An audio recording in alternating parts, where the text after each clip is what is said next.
കുടുംബശ്രീ ശാരദയുടെ ഒരു latest എപ്പിസോഡിൻ്റെ promo റിവ്യൂയിലേക്ക് എല്ലാവർക്കും സ്വാഗതം.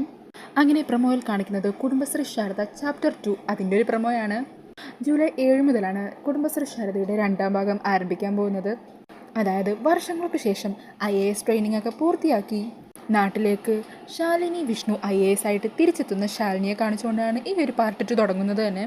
അങ്ങനെ നമ്മൾ അവസാന എപ്പിസോഡിൽ കണ്ടിരുന്നതാണ് സുസ്മിത തെറ്റിദ്ധരിപ്പിച്ചതനുസരിച്ച് ഭാമ സുസ്മിത പറഞ്ഞ ആ വാക്കിലൊക്കെ വിശ്വസിച്ച് ശാലിനി തന്നെ വീണ്ടും കബളിപ്പിക്കുകയായിരുന്നു എന്നും തന്നോടൊരു വാക്ക് പോലും പറയാതെ IASന് പോയ കാര്യമൊക്കെ അറിഞ്ഞ് ഭാമ കലിതുള്ളുവാണ്. അങ്ങനെ വിഷ്ണുവിനോട് ശാലിനിയുമായിട്ട് ഇനി ഒരു ബന്ധവും പാടില്ലെന്നും അവളെ കാണാനോ സംസാരിക്കാനോ പാടില്ലെന്ന് പറഞ്ഞ് വിഷ്ണുവിനെ കൊണ്ട് ആരതി തട്ടിലെ സത്യം ചെയ്യിപ്പിക്കുകയാണ്. ഇതെല്ലാം ഇവരാരും അറിയാതെ പുറത്ത് നിൽക്കുന്ന ശാലിനി കാണുന്നുണ്ടായിരുന്നു. അങ്ങനെ തൻ്റെ അവസാന പ്രതീക്ഷയെ നഷ്ടപ്പെട്ട ശാലിനി വീടിൻ്റെ അകത്തേക്ക് കയറിച്ചല്ലാതെ കുഞ്ഞിനെയും കൂട്ടി അവിടെ നിന്നും തിരിച്ചു പോകുവാണ്. പിന്നീട് ശാലിനി നേരെ IAS ട്രെയിനിങ്ങിന് വേണ്ടിയിട്ട് പോകുവാണ്. ഇക്കാര്യം ആരോടും പറയുന്നില്ല, ശാരദാമ്മയോട് മാത്രം പറഞ്ഞ് ശാലിനി നാട് വിട്ടു പോകുവാണ്. പിന്നീട് വർഷങ്ങൾക്ക് ശേഷം കാണിക്കുന്നത്. അങ്ങനെ ശാലിനിയുടെ ശ്യാമക്ക് കൊടുത്ത ആ കുഞ്ഞുണ്ടല്ലോ, ആ കുഞ്ഞൊക്കെ വളർന്ന് ഒരു 5-6 വയസ്സൊക്കെ ആയിട്ടുണ്ടാവണം. അങ്ങനെ ആ മോള് ഭാമയുടെ വീട്ടിൽ വെച്ചിരിക്കുന്ന ആ ഒരു ഫാമിലി ഫോട്ടോയിലേക്ക് ഇങ്ങനെ നോക്കിക്കൊണ്ട് നിൽക്കുവാണ്. ആ ഫോട്ടോയിലാണെങ്കിൽ ഭാമയും രാഘവൻ നായരും ഉണ്ട്, ശ്യാമയും രോഹിത്തും അർജുനും പ്രീതിയും വിഷ്ണുവുണ്ട്. മാത്രമല്ല ശാലിനിയും ഇവിടെ വിഷ്ണുവിൻ്റെ കൂടെ നിൽക്കുന്നുണ്ട്. എന്നാൽ ആ ഫോട്ടോയിൽ ശാലിനിയുടെ മുഖം ഇങ്ങനെ മറച്ച് വെച്ചിരിക്കുവാണ് കേട്ടോ. അങ്ങനെ ആ ഫോട്ടോയിൽ തന്നെ നോക്കി മോള് ഭാമയോട് ചോദിക്കണേ, മുത്തശ്ശി എന്താ ഈ ഫോട്ടോയിൽ ഇങ്ങനെ മുഖം മറച്ചു വെച്ചിരിക്കുന്നത്? ആ സമയം ഭാമ മുഖത്തത്ര തെളിച്ചൊന്നുമില്ലാതെ മോളോട് പറയുക, അത് പിന്നെ ആ ഫോട്ടോയിൽ നമ്മുടെ കുടുംബത്തിൽ പെടാത്ത ഒരാളും കൂടി നിന്നിരുന്നു, അയാളെ മായ്ച്ചു കളയാൻ വേണ്ടിയാണ് അങ്ങനെ വെച്ചത്.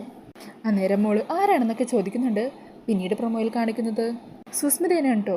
സുസ്മിത ഇപ്പോൾ പഴയ ആളൊന്നും അല്ല, ആ ഒരു നാട്ടിലെ വലിയ MP മറ്റോ എന്തോ ആണ്.